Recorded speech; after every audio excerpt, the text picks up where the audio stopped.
여러분들 반갑습니다. 부동산 공시법을 담당하는 먹기수입니다. 여러분들이 유튜브를 하다 보니까 생동감이 있고 뭔가 좀 재미가 있네요. 그죠? 강의실에서 얼굴을 보면서 강의를 하는 것도 나름대로 멋이 있지만 이렇게 혼자서 여러분들 같이 동영상으로서 이렇게 보는 것도 색다른 의미가 있네요. 그죠? 우리가 강의실에서 보면은 제가 수강생들의 얼굴을 보게 돼요. 얼굴을 보면은 대충 제가 지금 하는 이야기를 이해를 하고 있구나, 이해를 하고 있지 못하는구나. 그럼 이해를 하고 있지 못하다면은 그냥 넘어가기가 쉽지 않습니다. 그러면 다시 한 번 더 반복을 하게 되는데 이 동영상으로 유튜브로 하다 보니까 여러분들이 아는지 모르는지 잘 몰라요. 그냥 막 고 가니까 생동감이 더 있기도 하지만 한편으로는 걱정도 됩니다. 이 공부라는 것은 반복 학습이죠. 그죠? 그래서 많이 읽고 많이 쓰고 많이 들으면 되는 거예요. 저는 항상 이런 표현을 하죠. 합격의 지름길은 반복 학습이다 이 말입니다. 한번 봐가지고는 알지 못합니다. 보고 또 보고 이렇게 열심히 하다 보면은 우리가 좋은 결과를 얻을 수 있겠죠. 그죠? 여러분들이 앉아있는 자리에 지금 그 자리가 불편하더라 하더라도 올 11월 달에는 폭신한 회전의자에 앉을 수 있을 거라고 생각이 드네요. 자, 이제 한번 들어가 보도록 하죠. 등기관의 처분입니다. 여기서 한 문제를 낼 수 있는 것은 각하사유예요. 여러분들 부동산 등기법 제29조에는 각하사유를 명문으로 11개를 딱 정해놨어요. 그러면 이 11개 중에 한 개라도 해당하면 등기를 안 해줘요. 그러면 11개 중에 한 개만 공부하면 됩니다. 나머지는 전부 다 상식선에서 이해가 다 돼요. 그럼 1번에 보면은 관할이 아닌 경우죠. 제가 만약에 부산에서 집을 샀다면 부산 등기소 가서 등기해야지 서울 등기소 가서 등기하면 안 받아주겠죠. 이게 관할 위반입니다. 2번에 보면은 사건이 등기할 것이 아닌 경우잖아요. 우리가 공부해야 될 거는 이거예요. 그럼 사건이 등기할 것이 아닌 경우라는 말은 등기 대상이 아니라는 겁니다. 그럼 이게 등기할 수 있는 건지 없는 건지를 공부해야 돼요. 지금 할게요. 그 다음에 3번은 권한이 없는 자죠. 그럼 답이 나와 있잖아요. 이거면 무권 대리인이 등기를 해로 왔다 당연히 안 해주겠죠. 그죠? 4번에는 당사자 또는 대리인이 출석하지 아니했다. 여러분들 우리나라 등기는 전자신청이 있고 방문신청이 있거든. 전자신청은 인터넷으로 하기 때문에 출석이라는 말은 존재하지 않습니다. 여기서 출석은 방문 신청을 이야기하는 거예요. 본인이 오든 대리인이 오든 와서 해야 돼. 그러면 우편으로 등기는 되냐? 안 됩니다. 근데 예외 있다고 그랬죠. 관공서는 우편으로 됩니다. 관공서 이외는 우편으로 안 돼요. 그 다음에 5번에는 신청 정보가 방식에 적합하지 아니했다. 여러분들 우리가 동사무소에 가면은 혼인신고 양식, 출생신고 양식, 전입전출신고 양식, 양식이 있을 거 아니에요. 등기를 신청할 때도 소유권 이전의 양식, 전세권 설정의 양식, 저당권 설정의 양식이 있겠죠. 그 양식에 맞춰야 돼요. 그러면 그 양식에는 필요적 기재가 있고 임의적 기재가 있을 겁니다. 필요적 기재는 반드시 기재해야 돼요. 안 하면 등기 안 해줘요. 그 다음에 여러분들 6번, 7번, 8번 이게 이제 번호상에는 9번이지만 법에서는 11호입니다. 11호. 번호는 의미가 없으니까 신청 정보와 등기 기록이 일치해야 돼요. 신청 정보와 등기 기록의 등기무자 표시가 일치해야 돼요. 그럼 이게 신청 정보와 등기 원인을 증명한 정보죠. 이게 계약서입니다. 계약서 일치해야 됩니다. 신청 정보와 등기 기록과 대장은 일치해야 돼요. 자, 그림을 통해서 확인해 보면은 여러분들 이 등기 기록을 작성할 때는 무엇을 보고 작성하느냐? 신청 정보를 보고 등기 원인 정보, 이게 대표적인 게 계약서죠. 보고 대장이죠. 여러분들 등기 기록의 표제부는 대장을 보고 작성합니다. 따라서 신청서와 계약서와 대장은 일치해야 되는 거예요. 불일치하면 등기 안 해준다. 이게 6호인지 7호인지 8호인지 그런 건 의미 없습니다. 그냥 각하 사유이다가 중요한 거지 6, 7, 8호다 11호다 그런 거는 의미가 없어요. 자, 그 다음에 10번에는 첨부정보죠. 첨부정보는 등기를 신청할 때는 각종의 서류가 있을 거예요. 그 서류를 제출하지 않으면 각하한다 이 말입니다. 그 다음에 세금 안 내면 당연히 각하할 거 아니에요. 그러니까 11번까지 이해를 해두면 되고 2번은 별도로 공부해야 돼요. 그럼 여기서 이제 이거를 잠깐 보면 감가한 등기의 효력이죠. 자, 키는 이겁니다. 각하 사유이기 때문에 각하를 시켰다? 그럼 문제될 게 없지. 그런데 각하 사유인데 각하를 시키지 않고 등기를 실행해버린 거야. 실행해버렸다면 그 각하 사유가 1호, 2호는 무조건 무효입니다. 무조건 무효이니까 당연 무효이죠. 당연히 무효이니까 등기관이 직권으로 말소를 하는 거예요. 직권으로 말소해야 되는데 안 하면 말소시켜달라고 이의신청할 수 있다 이 말. 그런데 3호부터 11호는 실체관계 여부를 따졌어. 실체관계와 일치하면 유효로 하는 거예요. 1호, 2호는 무조건 무효인데 3호부터 11호는 실체관계 여부를 따진다. 자, 그러면 그 중에 하나 시험해 놓은 걸 하나를 예를 들어보면 이런 겁니다. 등기는 왜 등기를 신청할 때 공동신청이 원칙이고 본인을 직접 오라고 하느냐, 위임장을 가진 대리인을 직접 오라고 하느냐, 왜 등기를 신청할 때 인감을 제출하고 등기필 정보를 제공하고 주민등록 등초본을 제공하느냐, 그거는 사기를 방지하기 위해서 그런 거예요. 그런데 이제 등기는 과정이 중요하냐, 결과가 중요하냐? 결과가 중요합니다. 과정은 틀려도 돼요. 결과만 맞아도 돼. 맞으면 됩니다. 그러면 예를 들어 보면은 우리가 갑하고 을하고 매매를 하면은 갑은 매도인입니다. 매도인은 인감증명서를 제출해야 돼요. 그러면 이제 갑은 인감증명서를 제출했어요. 하면 등기가 이렇게 이루어졌습니다. 그런데 등기에 있잖아요. 갑이 위조된 인감이 들어온 거예요. 그 위조된 인감이 들어왔다. 이거는 서류를 여러분들 위조된 인감은 쓸모없는 인감입니다. 쓸모없는 인감이라는 거는 인감증명서가 안 들어온 거예요. 쓸모가 없으니까. 그러면 인감증명서가 안 들어왔는데도 등기가 이루어져 버린 거예요. 그 말은 위조된 등기에 의해서 위조된 인감에 의해서 등기가 이루어져 버린 거예요. 자, 그럼 보세요. 정상적인 인감이 들어와도 위조된 인감이 들어와도 등기는 바로 된 거예요. 그럼 이 등기는 무효로 하지 않는다. 그렇게 꼭 기억해 두시면 돼요. 그러면 여기서 이제 사건이 등기할 것이 아닌가. 이거 알면 한 문제를 맞출 수 있습니다. 여러분들 A, B는 뭐 상식적으로 풀어지는 거예요. 등기 능력이 없는 물건이거나 권리. 그래서 우리가 앞에서 권리라면은 점유권이나 유치권이나 동산질권이나 분묘기지권이나 특수지역권이나 토지통행권 그런 거는 등기할 수 없다. 이거는 답이 나와 있죠. 법령의 근거가 없는 특약이잖아요.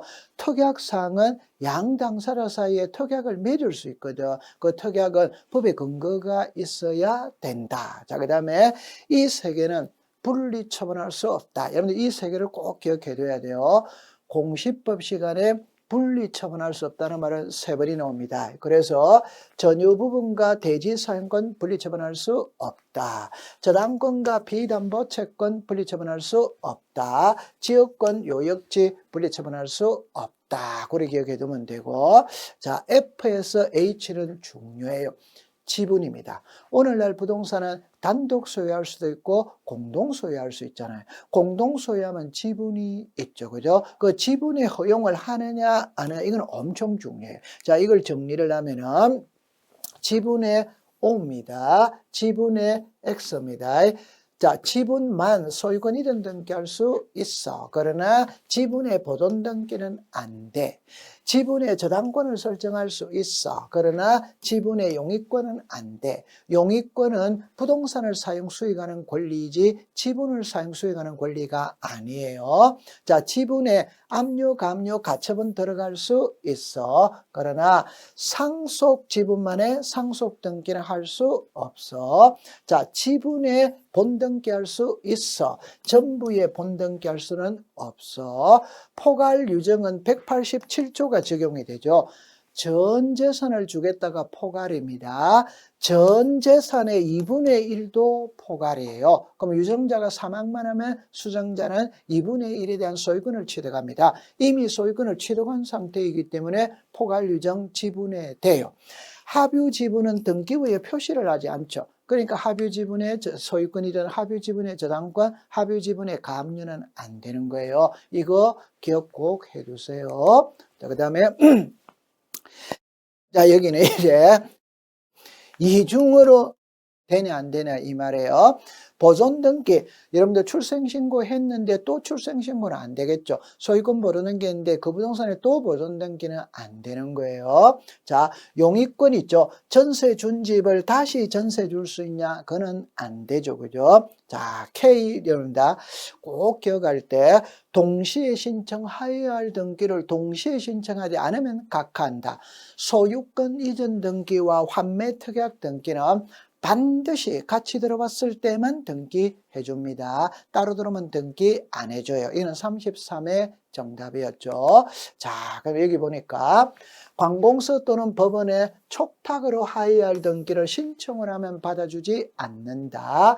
등기사무 정지기간 중 전쟁이나 코로나가 심해서 등기사무를 정지시켰어요. 정지기간 중에는 등기가 당연히 안 되겠죠. 그죠? 농지에는 전세권을 설정할 수 없고 하천에는 용익권을 설정할 수 없다. 그럼 여기서 이거를 한번 언급해보고 갈게요.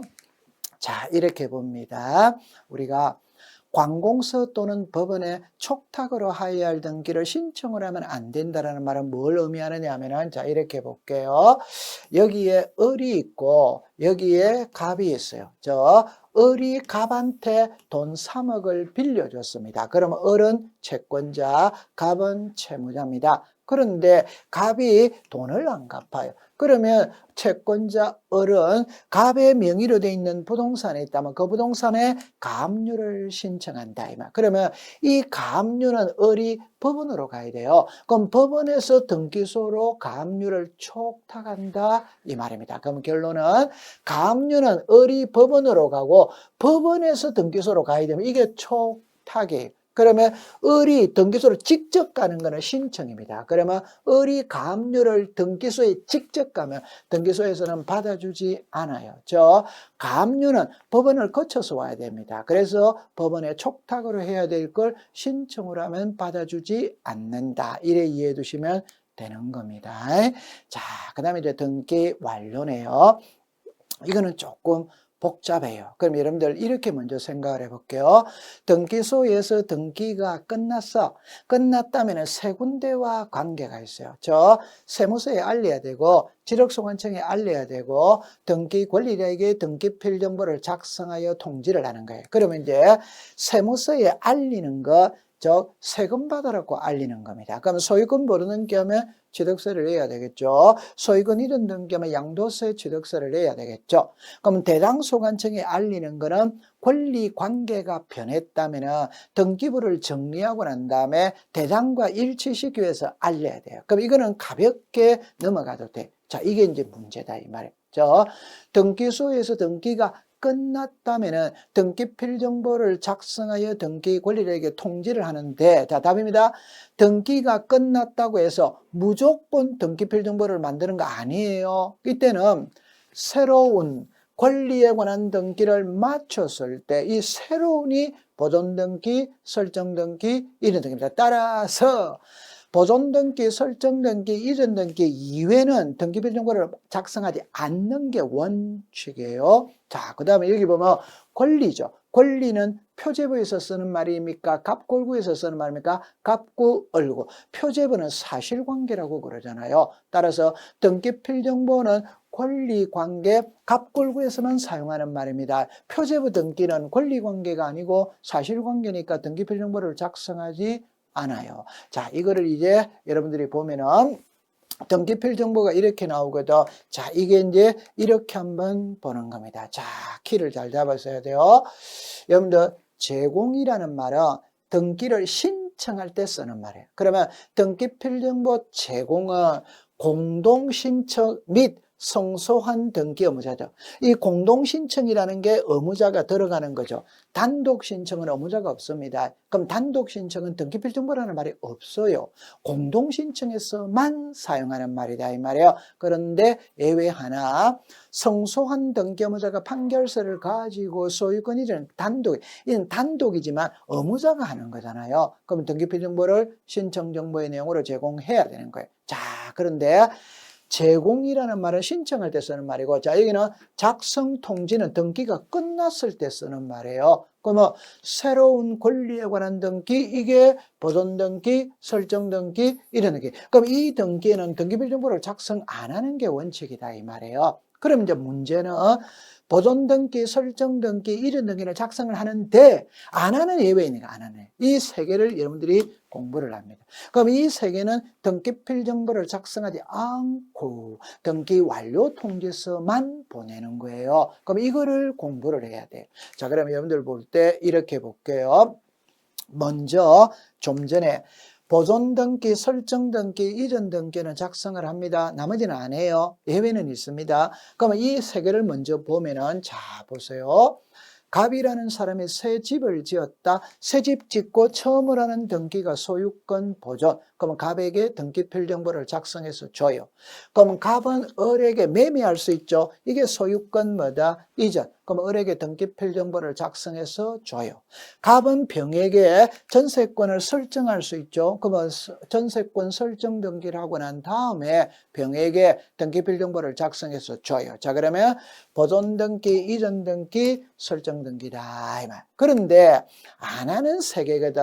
자, 여기서 이제 등기필 정보 통지를 하지 않는 경우 났죠. 이 두 개는 공부할 필요가 없죠. 답이 나와 있으니까. 여러분들 보세요. 여기 보면 통지를 원하지 않는다. 그럼 줄 필요 없지. 그 다음에 국가나 지방자치단체는 등기필 정보를 제공하지 않거든. 제공하지 않으니까 작성할 필요도 없어. 그러면 이제 여기에 3개월 이내 3개월 이내죠. 전자신청이든 방문신청이든 3개월 이내에 찾아가지 않아. 그럼 줄 필요 없다 이 말. 그러면 이제 문제는 이 세 개입니다. 성소한 등기 의무자, 채권자, 대위신청, 직권보로 등기, 이게 입속에서 놀아야 되는 거예요. 자, 그럼 먼저 성소한 등기 의무자입니다. 자, 보세요. 자, 이 그림을 보면은 갑하고 을하고 이 집을 사고 파는 매매를 합니다. 지금 갑하고 을입니다. 그러면 을이 있잖아요. 매매 대금이 넘어갔어. 그러면 갑은 매매 대금을 받고 소유권, 갑이 매매 대금 받고 집을 비워줬어. 비워줬는데 을이 등기를 안 가지고 가요.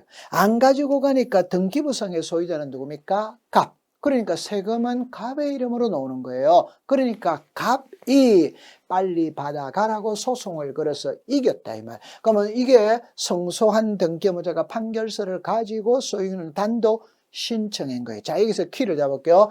신청인은 갑이었잖아요. 명의는 누굽니까? 을이잖아요. 이 명의는 누굽니까? 을이잖아요. 그러면 을의 명의로 소유권 이전 등기가 이루어졌지만 을이 신청하지 않고 갑이었잖아요. 그럼 을에게는 등기필 정보는 주지 않아요. 그 대신 을에게 등기 완료 통지서만 보낸다 이 말이에요. 이해됐죠? 자, 그 다음에 채권자 대위 신청입니다. 이제는 을이 등기를 안 받아와. 그럼 병이 이 등기를 대위 신청할 수 있다. 이게 채권자 대위 신청이죠. 자, 등기가 이렇게 되는 거예요. 신청인은 누가 했습니까? 명의는 누구예요? 을. 자, 여기서 명의는 누구예요? 을. 그러나 이 등기는 을이 신청했어요? 병이 했어요?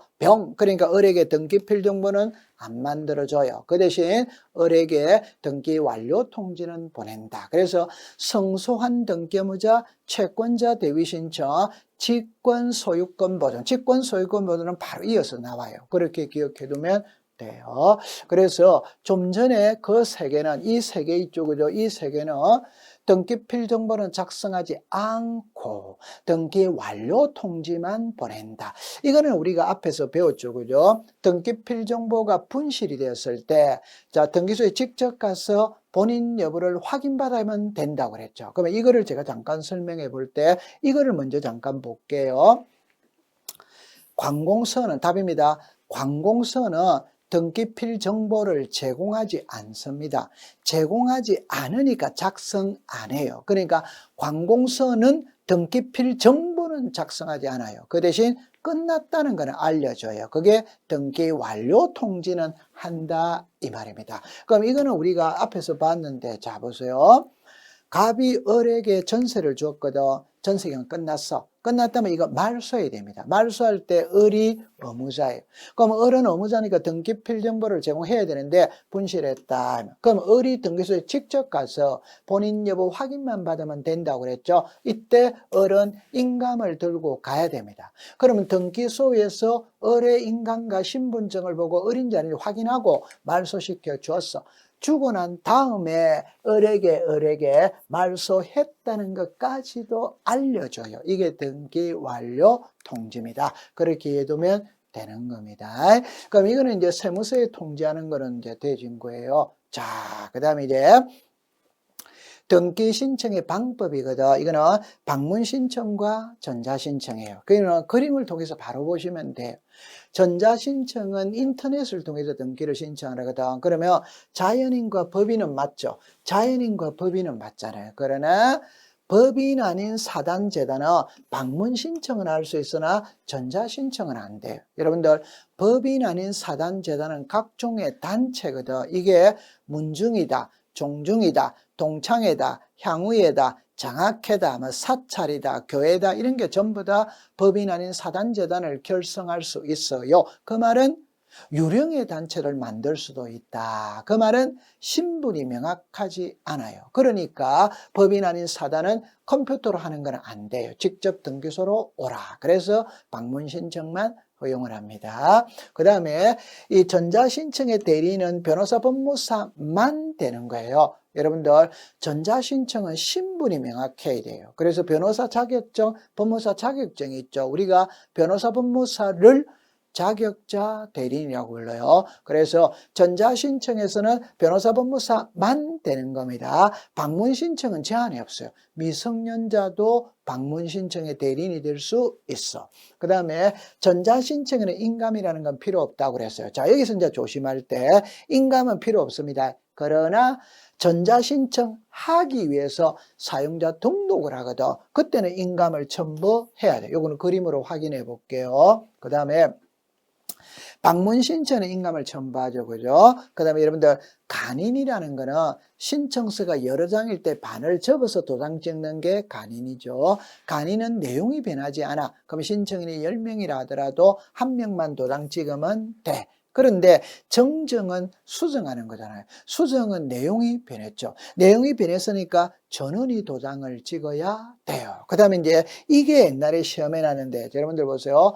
도장을 찍는다는 거라 이거잖아요. 수정하면 이렇게 줄 꺾고 여기다가 도장을 찍는 거잖아요. 그럼 여기 보면 서명 또는 날인이죠. 그 말은 서명을 하든 날인을 하든 또는이니까 둘 중에 한 개만 하면 된다 이 말. 그럼 과거 시험에 또는을 하고 이래 쓴 거예요. 그러면 틀렸죠. 서명하고 날인은 둘 다 해야 된다는 이야기잖아요. 서명하고 날인하면 틀립니다. 서명 또는 날인 이래 되는 거예요. 자, 그럼 여기서 사용자 등록인데, 자, 이거를 이제 한번 확인을 해 볼게요. 여러분들 전자신청은 다른 말로 말하면 컴퓨터, 우리가 인터넷 뱅킹이라고 생각을 하면 돼요. 은행에 가면 인터넷 뱅킹을 할 수 있죠. 그럼 은행에 가서 등록을 하고 해야 되잖아요. 그러면 등기도 전자신청하기 위해서는 등기소에 가서 사용자 등록을 하고 해야 돼요. 그럼 여러분들 이렇게 한번 해볼게요. 자, 갑하고 을하고 이 집을 사고 파는 매매를 합니다. 그럼 이 사람을 우리가 당사자라고 이야기를 해요. 그럼 당사자가 직접 등기 신청할 수 있겠죠. 아니면은 대리인에게 등기 사무를 맡길 수도 있어요. 결론은 등기를 다 사용자 등록은 등기를 신청하는 사람만 하면 됩니다. 본인이 등기 신청하면 본인만 사용자 등록하면 되고, 대리인에게 등기 사무를 맡겼다면 대리인만 사용자 등록을 하면 됩니다. 본인은 할 필요가 없어. 그러면 여기서 보면 사용자 등록은 등기소죠. 이 등기소라는 말은 아무 데서나 된다 이 말이에요. 그 다음에 사용자 등록을 할 때는 본인 여부를 확인해야 돼요. 그래서 인감과 주소를 증명하는 정보, 여러분들 항상 법학에서 주소를 증명하는 정보는 주민등록 등초본을 말하는 겁니다. 그 다음에 대리인 있죠. 등기를 할 때 당사자를 대신해서 대리인이 한다면 대리인만 사용자 등록하면 됩니다. 본인은 할 필요가 없어. 그럼 사용자 등록을 했다면 전자신청을 한다. 전자신청은 관할등기소. 여러분들 등기를 신청하는 거는 당연히 관할등기소에 되지. 사용자 등록을 할 때는 아무 데서나 되는 거예요. 그 다음에 사용자 등록을 할 때는 본인 여부 확인하기 위해서 인감을 첨부해야 돼. 그러나 전자신청할 때는 공인인증을 받기 때문에 인감은 필요가 없어. 그렇게 이해두면 돼요. 자, 그 다음에 이제 마지막 절차 이 신청이네요. 이것도 시험에 2년에 한 번씩 출제를 합니다. 그럼 여기에 보면 이래 나와 있죠. 이 신청어는 어디다가 하느냐? 관할지방법원에다가 하죠. 자, 여기서 조심할 때 부동산 소재지 관할지방법원이냐, 소유자의 주소지 관할지방법원이냐. 여러분들 항상 소재지는 부동산을 기준으로 하는 것이고 주소지는 사람을 기준으로 합니다. 우리가 배우는 거는 부동산을 배우지 사람을 배우는 게 아니에요. 따라서 부동산 소재지 관할지방법원이라고 해야 됩니다. 그 다음에 이의신청은 등기관에 부당한 처분 결정에 대해서 이의신청할 수 있는데 그 부당한 처분 결정의 판단 시점은 처분 결정을 내린 당시를 기준으로 합니다. 그 말은 오늘 등기를 신청했는데 오늘 등기관의 처분이 부당해야 이의제기하는 거지. 1년 있다가 새로운 증거, 새로운 사실이 발견이 됐다고 해서 이의제기가 되냐? 안 됩니다. 그럼 항상 이걸 시험에 내요. 새로운 사실, 새로운 증거 방법을 근거로 이의신청 안 됩니다. 이의신청할 수 없다. 있다면 X, 없다면 O. 자, 그 다음에 여기서 각하결정이라는 말이 있고 등기 실행이 있죠. 각하 결정은 등기 자체가 안 되었다는 말이에요. 그런데 여기서 등기 실행이라는 말은 이런 말입니다. 등기를 해줘서는 안 되는데 등기를 해줬다는 이야기고 각하 결정은 해줘야 되는 걸 안 해줬다 이 말이에요. 그럼 예를 들어서 미성년자는 나이트클럽에 입장할 수 없죠. 입장할 수 없는데 입장시켜버렸다. 이게 해당합니다.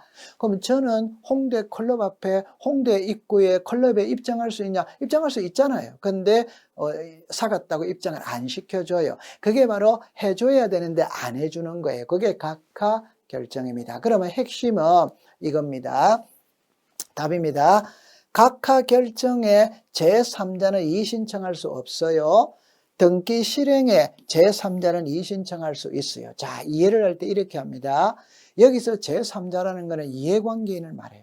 이해관계인은 등기부 상에서 따지는 겁니다. 즉 등기가 되어 있어야 이해관계인입니다. 등기가 안 되어 있으면 이해관계인이 아니에요. 그러면 여기서 각하 결정은 등기 자체가 안 된 거예요. 그러면 이해관계인이 없어요. 그러면 제3자는 이의제기할 수 없습니다. 여기는 등기 실행이죠. 등기가 이루어졌다? 그럼 이해관계인이 있을 수 있다. 그래서 등기 실행에 제3자는 이의제기할 수 있다. 이렇게 해두면 되는 겁니다.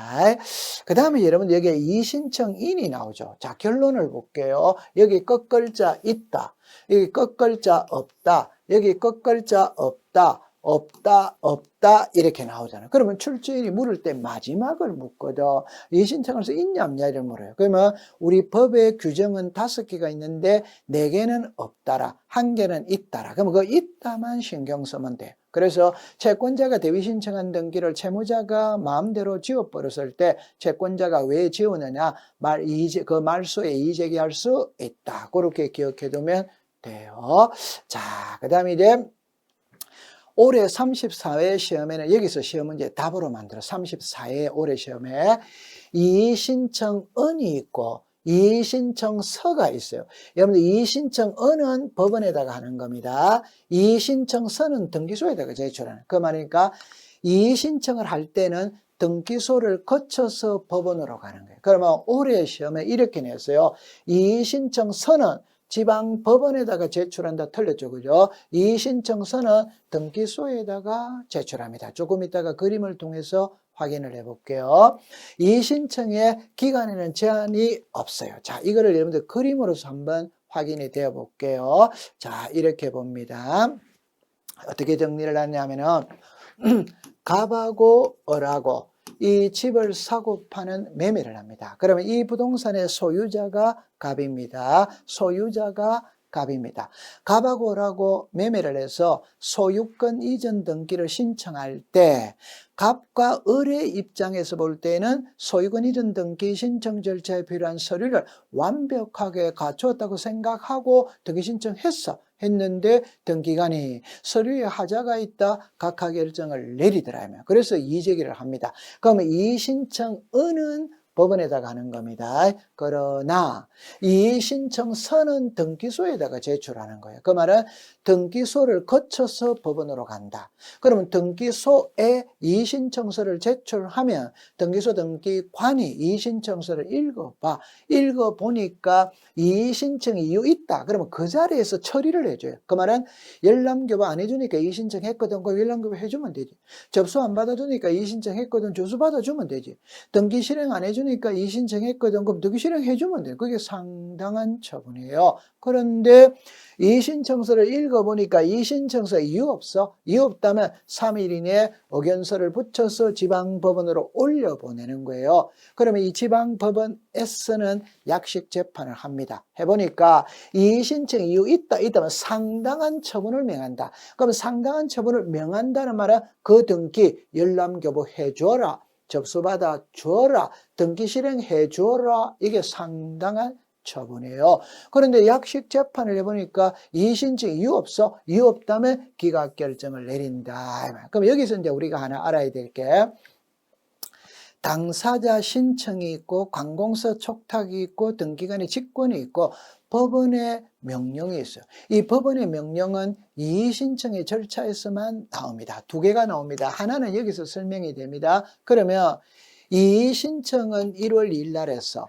이의신청에 대한 재판은 2월 1일 날 했어. 그럼 요 사이에 한 달 동안의 공백 기간이 있죠. 그러면 등기부에 아무런 조치를 취해놓지 않으면 등기부는 깨끗한 거예요. 그러니까 지방법원에서는 등기소에 이의신청이 있다는 걸 부기등기해 놔라. 그래서 이 이의신청이 있다는 걸 등기부에 기록을 하는 겁니다. 이게 법원의 명령이에요. 그 다음에 여러분들 이 글자를 보세요.